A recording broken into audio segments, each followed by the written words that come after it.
Welcome back, Jocelyn. Glad to have you back on here again. Co-main event RFA 31. It's not a bad little gig. Mm-hmm. And in Vegas, so it's gonna be fun. Yeah, right. Mm-hmm. I just actually finished talking to Bristol, who was in the main event against Gilbert Smith, and Gotcha. it kind of seems like the RFA, it's kind of sliding beneath the radar a little bit. Like it's kind of getting looked over. Part of it's because there's been so many fights the last couple of weeks. Like everybody's having a fight. It's tough to kind of maintain where things are going. Do you feel like sometimes the RFA is kind of gets, I don't want to say swept beneath the rug, but kind of gets looked over a little bit?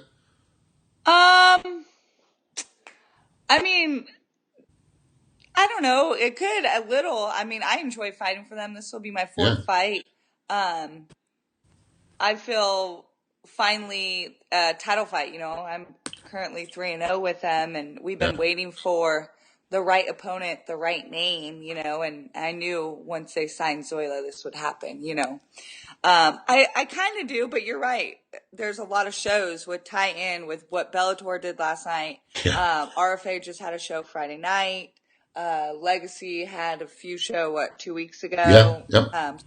There's a lot of shows, but I think they're doing the right thing of going back to Vegas. I mean, the last Yeah. time RFA was back in Vegas, like it was show number 9 or Yeah. 6 or 9, something like that. So to do this and then put us for women for the co-main event, and then to see Zoila come back after 2.5 years, she has a huge fan base. Mhm. So I think they're doing all the right things for this card. Yeah, and really, it's top to bottom. It looks like a pretty good card coming all the way through. But obviously, the co-main event, you guys, and the main event are obviously the grabbers, as they should be. I mean, these are the big fights. Zoe's got a huge fan base. She's been gone for 2.5 years, though. She's been out of the sport. How much ring rust do you think there's going to be? Like when she was out, you were training and putting things together and fighting, and she wasn't. Like, is that going to be the big deciding factor in this fight? I think it is. I think, as when she had time off, she said she was still training. She did do a few Muay Thai fights. Hmm. But we all know, Muay Thai is night and day, compared to MMA. And I'm known too for being a stand-up fighter, and I think both of us are going to go in there and it's going to be we're going to stand and bang. It's going to be a stand-up war. But I think the nerves for her, the cage rust is going to be there for her. And when I say that, I mean cardio wise, Yeah. because that's what I'm known for too, is pushing the pace and making girls go backwards. So I think that's going to be, different for her. So that's going to be what kind of things does she bring to the table that's different, excuse me, from anybody else that you've competed against so far? I think it's going to be her kicks. She throws a lot of kicks, with both legs, not just one leg, not just teeps. She does, body kicks, leg kicks, head kicks, but, so I think, my past 3 opponents in RFA, they weren't really kickers. They were more, my last fight, she was a jiu-jitsu girl, couldn't get me down. Before that, when I fought Ruth, she was a boxer, world-class boxer, so we just stood and banged. But, the game plan is, like I said, push the pace on her, not give her space or room to throw those nice fancy kicks she wants to throw, and just make her go backwards. So that's, what we've been preparing for is her kicks. Yeah, it's tough to throw kicks if you're being moved backwards, and you got to forgive Josh. She keeps looking off to her right because the Chargers game is on, and she's a super diehard Chargers fan, so she won't.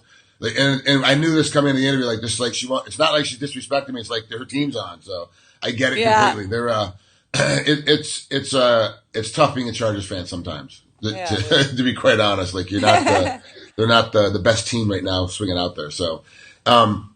But with Zola, you're gonna keep moving backward, but she does have a lot of like no disrespect to the rest of the women out there, but Zola kicks more like a man than she does like a woman. She kicks more like a traditional, really hard trained Muay Thai practitioner. Like she really understands not only how to kick, but where the place to kick. A lot of times her kicks will cut down on it. She sees you lifting to check the kick, and she'll come over the top of your knee and blast on top of your leg to bring it down. Has it been hard to find training partners that can kind of mimic that severity of a style when it comes to kicking in your training camp? No, not really. I mean, we have We have a lot of, a lot of people in the gym, a lot of people at the lab. And, Mhm. I won't lie, some of my rounds have been going with Ben, and he'll just sit there Yep.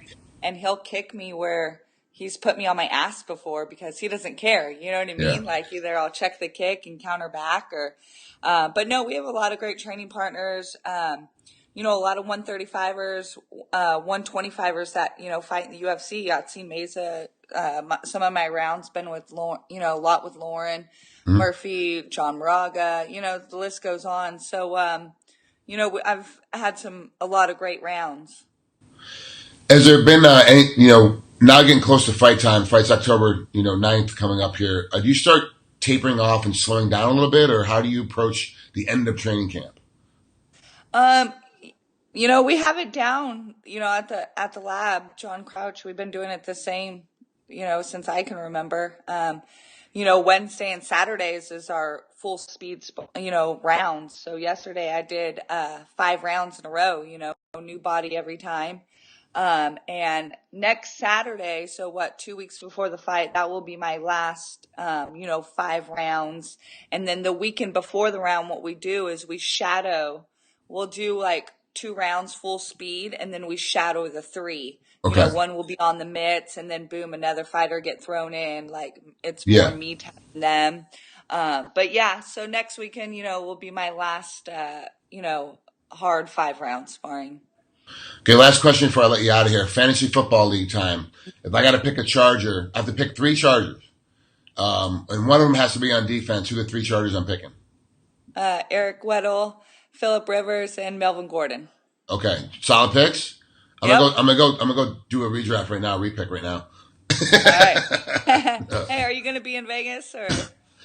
For that one, I don't think so. Right now, I'm in Hawaii. I've been doing a lot of stunt work with 5-0, but interestingly enough, I'm also been getting called back in. I've been doing a lot of work on NCIS LA and for Zoila Isles, which are both shot in LA. And when Yeah. they're in LA, my kids are still in Vegas, so I go back up. I still have the house in Vegas. I go up to the house in Vegas. I go up to everything, and so if I have work the 7th or 8th, out in LA, then I'll definitely be in Vegas at that time. And I think Gotcha. actually there's an event right now.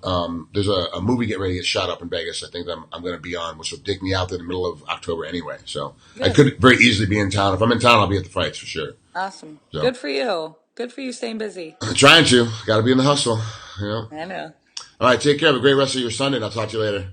Awesome. Thank you.